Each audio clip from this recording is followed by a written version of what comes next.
on this topic kind of before I move on. I just wanted to say, personally speaking, I've had older clients who have, I don't only work with older clients, but I do have some older clients, and issues like what you talked about do crop up occasionally. And oftentimes my recommendation goes to, see your doctor or see the physical therapist or whoever the appropriate professional would be.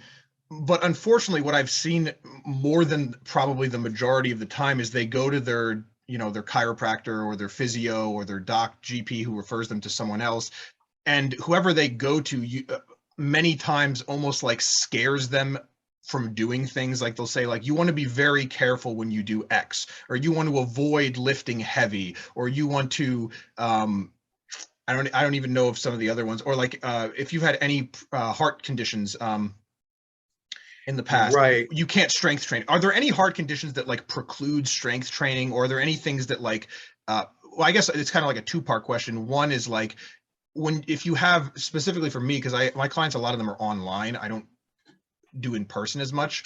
How do you refer out when you have people like in Texas, you have a client in Texas and you live in Toronto, right? Like, who do you refer them to? And the other thing would be, Oh, yeah, I don't know. It's a good question. Yeah. and the other one would be, or even more general, like people listening to this, if they, want to refer one of their, like, who do they refer someone to? And then the second one would be, are there any conditions out there that are like, you shouldn't be strength training if you have this condition? I refer people to their own doctor, or our house sports medicine physician. That's who I usually refer people to. But if they're online clients, I refer them to their own doctor. And I'll tell them, if their doctor says, well, you shouldn't be lifting weights at all, this is crazy, right? And I'll tell them, well, he's the one who's crazy. He's the one who's not in the know. I don't agree. But I'm not going to do anything that your doctor has, said that you can't do. And I've lost clients over that. And I've had clients who told me, my doctor says I cannot train. And I'll tell them, well, you either, in selected clients, I'll say you need to sign a waiver that says your doctor said that you can't train, you're going to train anyway. And less and less do I do that. More often I just say, well, then, the medical legal environment being what it is, I can't train you. And it's really tragic and it's really sad. And those doctors are doing their patients a profound disservice when they speak of things whereof they know nothing. And they do know nothing. I am a doctor. I went to med school. I got maybe a half a day on exercise science in 4 years of medical school. So believe me when I tell you that most general medical practitioners, internists, family practitioners, OBGYNs, pediatricians, they know nothing about exercise medicine. They know nothing about exercise physiology. They know nothing about the benefits of resistance training, which means that they know nothing about what is represented about these topics in their own canonical literature. And that is pathetic. That is not good medicine. But what can I do? I'm a coach who happens to be a doctor, not a doctor who's a coach. So, so that has cost me some clients and it's cost me some tears. As to contraindications, medical contraindications to training, in my opinion, there are a few. For example, uncontrolled epilepsy. People who have uncontrolled and unpredictable epilepsy that is refractory to anticonvulsant therapy. Those are pretty few and far between. In general, I have more anticonvulsants than you have seizures, but we actually have turned away somebody like that who came into the gym wearing a helmet and said, I have seizures and I'm on max dose of seizure medicine and I just never know when I'm going to seize and fall out. Same thing with You gotta make sure they put up the safeties on every single set. Well, yeah, you can't train those people. No. Or people with a known history of uncontrolled malignant tachyarrhythmias, certain kinds of heart conditions, people with aortic dissections and aortic aneurysms. I don't train those.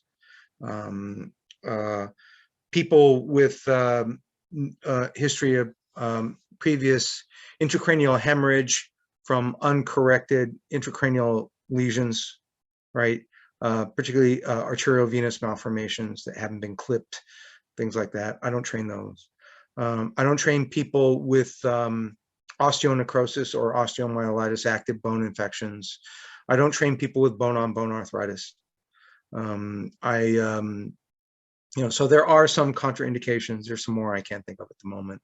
There are some contraindications. On the other hand, I've trained people with AFib. I've trained people with Parkinson's disease. I've trained people with hemiparesis. I've trained terminal patients with cancer, where I've trained a patient with terminal breast cancer, and I could see her liver from across the room because it was full of metastasis, and she wanted to train. So I let her train. I mean, what was the worst thing that could happen? Right? She was going to die, and she wanted to die with her middle finger all up in the visage of mortality, right?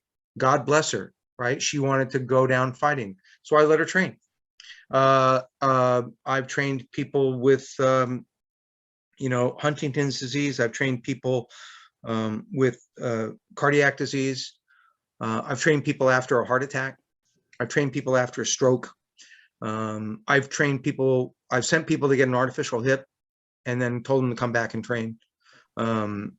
So yeah, most people can train. There are a few contraindications that in my view are absolute contraindications unless and until they are corrected.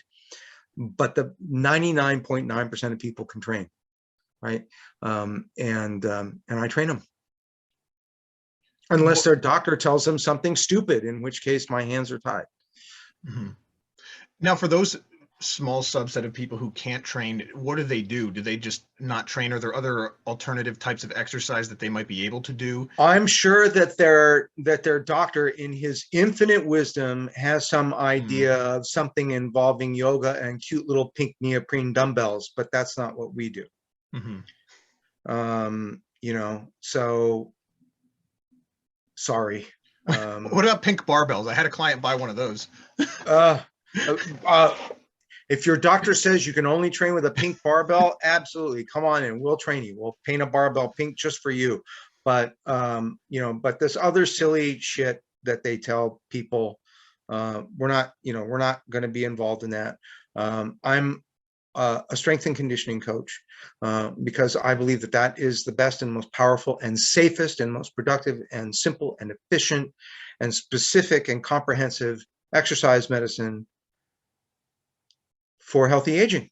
And so that's what I do. And if a doctor says, no, instead, I think you should do this other like homeopathic, stupid, weak, ineffective, non-specific, waste of time stuff, I'm not going to do that. That's a disservice to my client and a disservice to his patient.